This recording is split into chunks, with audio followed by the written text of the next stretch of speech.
Hi guys, it's Ankita. Welcome to another video.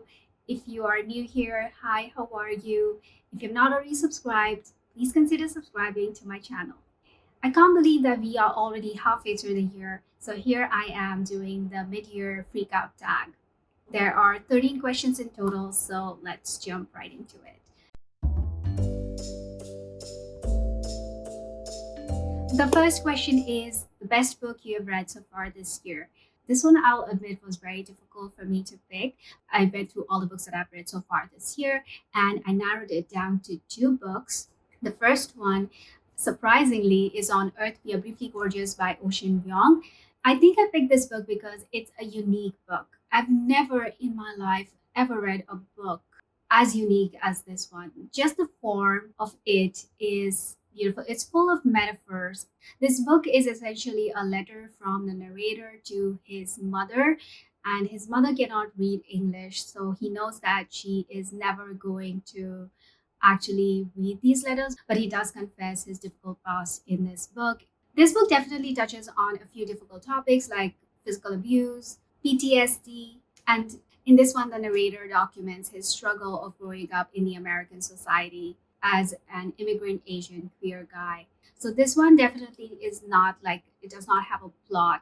The thing that stood out to me about this book is the language itself is so beautiful. It is poetic. It is what I would call prose poetry. If you guys want to know more about this book, do check out my quick review that I posted a couple of months ago. The second book is The Midnight Library by Matt Haig. In this book, we follow the story of Nora, whose life is just not going the way that she planned to. She feels like she hasn't lived her life to the fullest of her potential. So one day she decides to die, and in between life and death, she finds herself in a midnight library.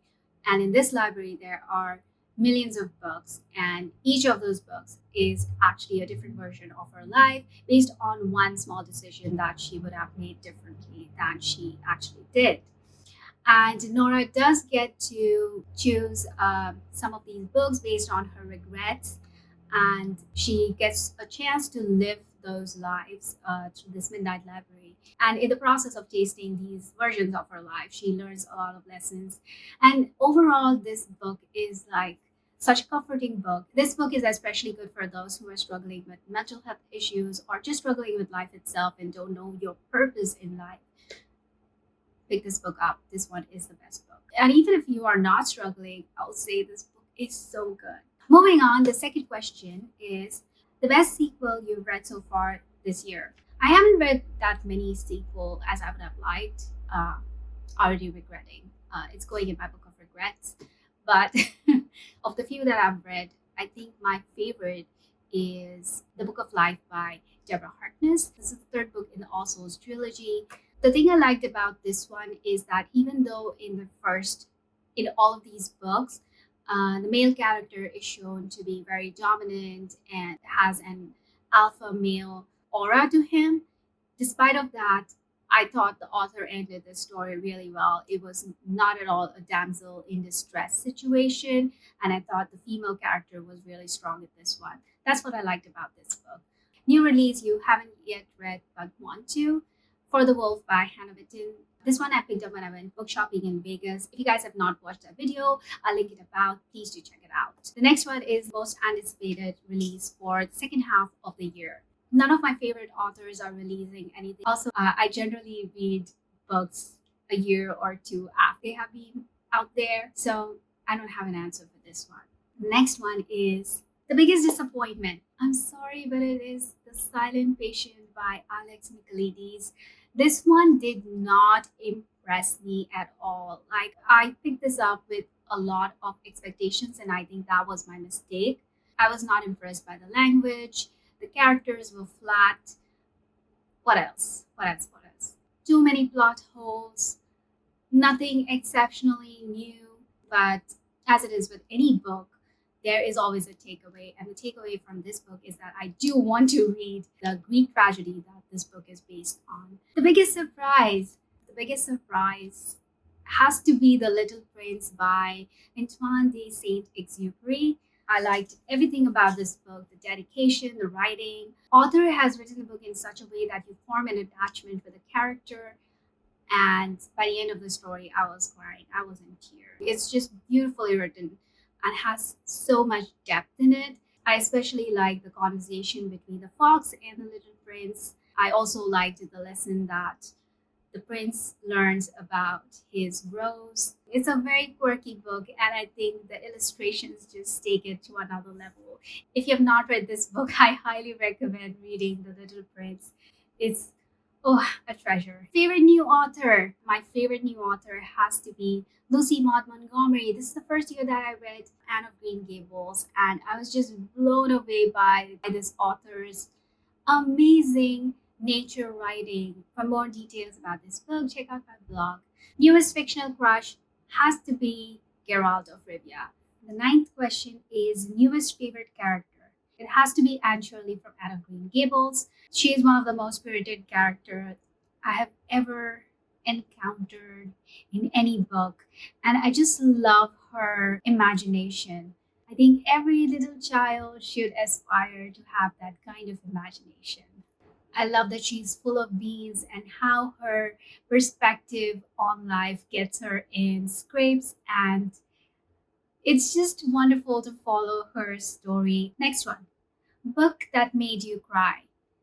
The book that made me cry, Anne of Green Gables. I really cried because I was not expecting what happened in the end, and it did make me shed a few tears. I have to mention another book. I'm currently reading this book, Fool's Assassin. This is the first book in the Fitz and the Fool trilogy, and I'm only 155 pages in, and I've already cried a number of times while reading this book. I've been following this character's story since he was a child. This is actually the third trilogy where we are following the character of Fish Chivalry Farseer.